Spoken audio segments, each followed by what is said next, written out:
Ooh, back at it again with another video.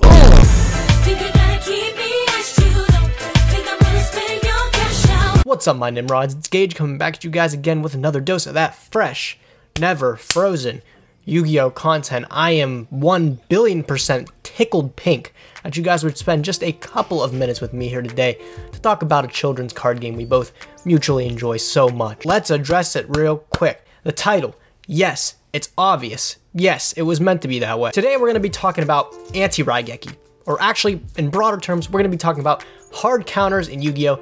And why they're bad. But before we talk about why these cards, hard counters, are bad, let's define exactly what a hard counter is for people that may not understand, or maybe I'm using a different terminology for the card that most people would. I do think this is a correct way to phrase a hard counter, but perhaps if I am saying it wrong, let me just go over what I mean when I say hard counter. A hard counter, in my terms in Yu-Gi-Oh!, is a card that directly counters another card.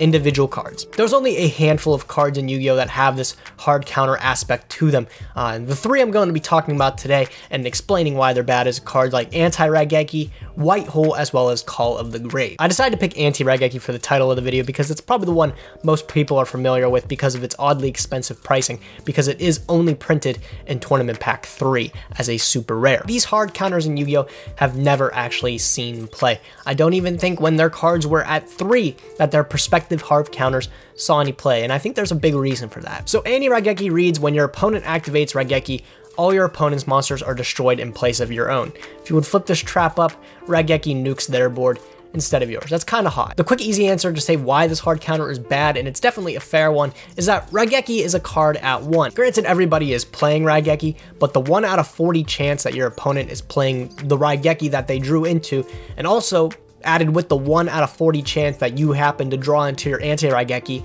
unless you're playing 3 anti-Raigeki and just going hard as fuck. It's just a statistical anomaly that you'll actually get one of these hard counters off because Raigeki is at 1. And that, of course, is a very fair argument for why these hard counters aren't being played. Raigeki's at 1. Dark Hole for White Hole is at 1.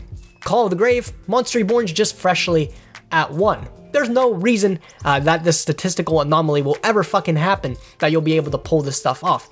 Granted, for like cards like Anti-Raigeki and White Hole, the payoff is absolutely incredible. White Hole reads, activate only when your opponent activates Dark Hole. The monsters you control are not destroyed. So that's kind of neat in the fact that it turns a Dark Hole into a Raigeki. But pretty much, in a nutshell, you're relying on your opponent playing specifically that card when you have specifically your hard counter. And it's very, very bad deck building, and there's just lots of other cards that can get the job done for a different cost. For example, in the place of White Hole, there are other cards that can protect your cards from not only spell or trap effects, but also you can protect them from being destroyed. Cards like My Body as a Shield if you want to protect one single monster. Cards like, I don't know, Forbidden Lance are cards that can counter these spell or trap destruction effects, or just spell and trap effects in general. But the thing about these other cards like Lance, like My Body as a Shield, is they're much more generic than that of White Hole and Anti-Raigeki. Whereas Anti-Raigeki and White Hole can only specifically stop one card and one card only.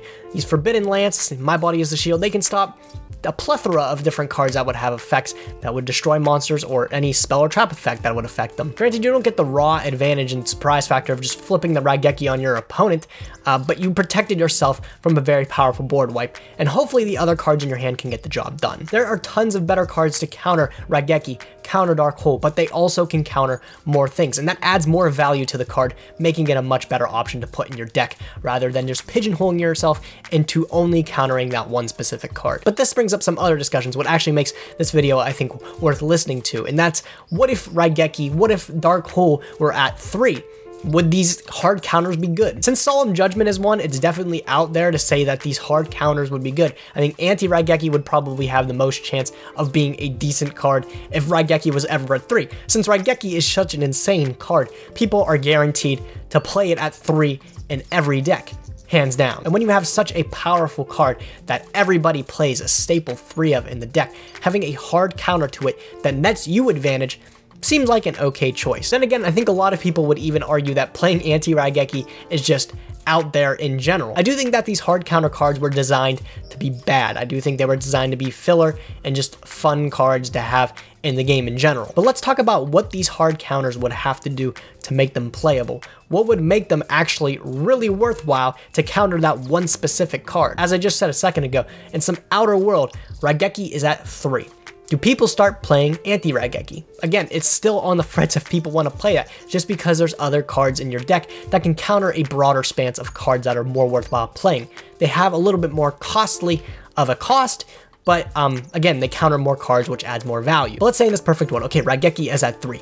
How can we redesign anti-Raigeki differently for it to be an absolutely bonkers card that people will want to actively play just because people are playing Raigeki at 3? I don't think these hard counters really reward the fact that you're playing a one specific card in your deck that you built into your deck to counter one other specific card your opponent's playing. It doesn't matter if it's a staple. The card, serves no other purpose, holds no other value than stopping that one single card. I think these cards, these hard counters, should definitely be more rewarding for you wanting to actively put them in your deck like that. Anti-Raigeki's neat because it flips the Raigeki on your opponent, but what if it had something else to it, like your opponent cannot normal summon or special summon or activate cards and effects for the rest of this turn after this card is activated? I think that would be absolutely fucking insane. Perhaps people would actually try to play around anti-Raigeki with their Raigekis at that point by maybe moving into main phase 2 and activating the anti-Raigeki, so they can build up their board and everything. If they get anti-Raigeki flipped on them and their monsters wiped,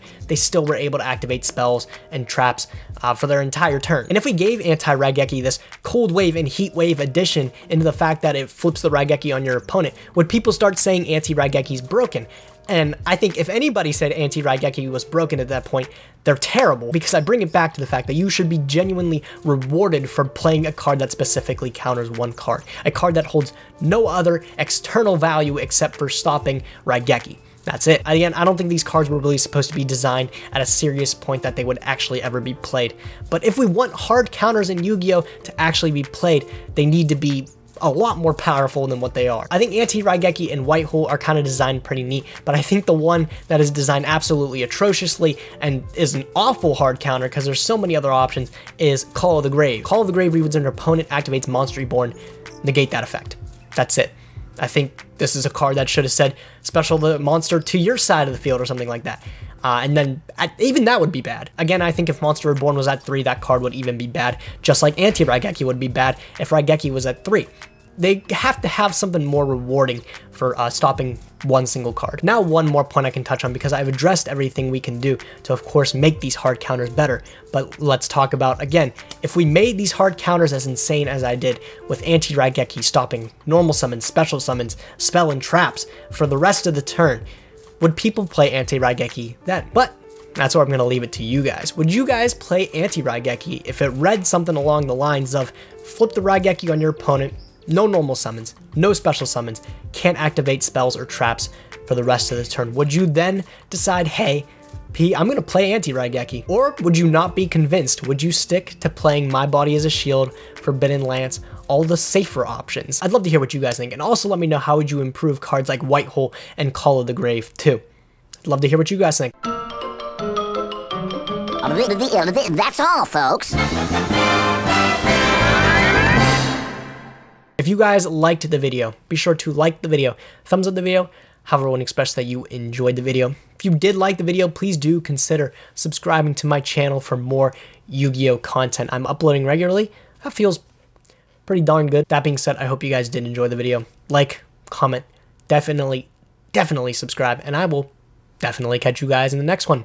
Thanks for watching, guys. Nim signing out. What's up, YouTube? This is Galactic God, and welcome to another episode of Did You Know? The series where we take a look at weird, funny, quirky facts about the game we all know and love, known as Yu-Gi-Oh! Did you know that these cards were only used by Odeon in the Yu-Gi-Oh! World Championship Tournament 2004 video game?